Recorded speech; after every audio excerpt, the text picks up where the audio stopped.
Iya, jadi oke, ini satu tema yang lumayan jarang untuk di request untuk bisa kita bahas ya. Tapi saya kira tema saat ini mengenai surat utang ini menjadi suatu hal yang menarik ya, karena ada beberapa sudut pandang. Pertama, menurut saya pribadi ada dari sudut pandang investor, di mana investor pada saat ini saya yakin banyak orang yang kalau ngomong beli saham gitu ya, itu ada kekhawatiran tersendiri karena pasarnya kan lagi fluktuatif ya.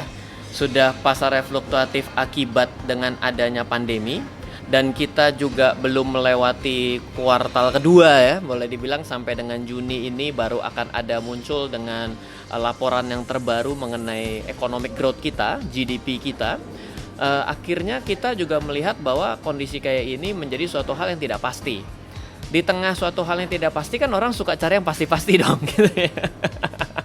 Nah, jadi yang namanya surat utang ini kan suatu hal yang beda. Kalau yang namanya saham kan ditanya gini, tahun depan saya dapat saham Astra tuh kira-kira dapat berapa untungnya? Nggak tahu.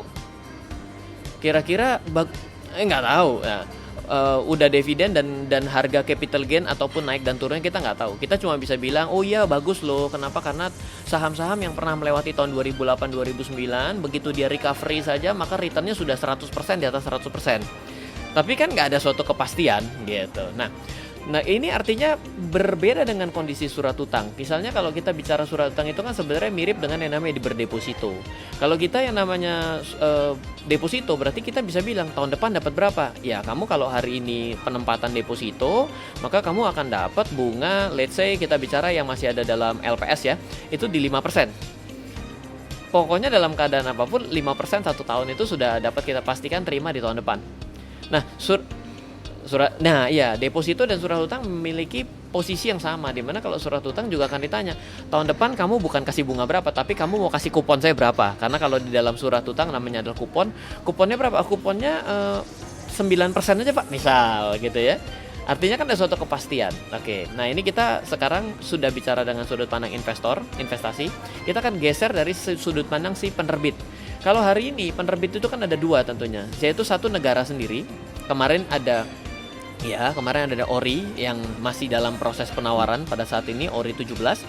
Ini kan kalau kita perhatikan banyak yang tanya, Pak, saya nggak tahu loh kalau negara ini ngutang buat apa lah. Ya ini artinya pertanyaan yang bagus, karena banyak orang yang nggak pernah mau peduli. Yang penting kamu kasih uang buat saya. Nah ini bahaya. Nah jadi bagusnya adalah ketika kita ditanya seperti itu, maka kita bisa tahu bahwa yang namanya surat utang yang hari ini diterbitkan negara seperti ORI itu tujuannya adalah salah satunya untuk membantu mengatasi dampak daripada pandemi yang sedang berlangsung. Dan juga tentunya ya untuk pembangunan negara lah, boleh dibilang lah, untuk bagaimana cara menjalankan roda perekonomian tetap jalan. Jadi kita sekaligus berhutang, sekaligus kita membantu, sekaligus juga kita bisa mengetahui dengan baik sebenarnya uangnya itu lari kemana dalam kita menghutangi negara. Dan kalau yang berhutang negara kan Anda juga akan tanya, Pak, resiko terbesar dari yang namanya ngutangin apa? Ya nggak dibayar, nah, semua orang tahu kan.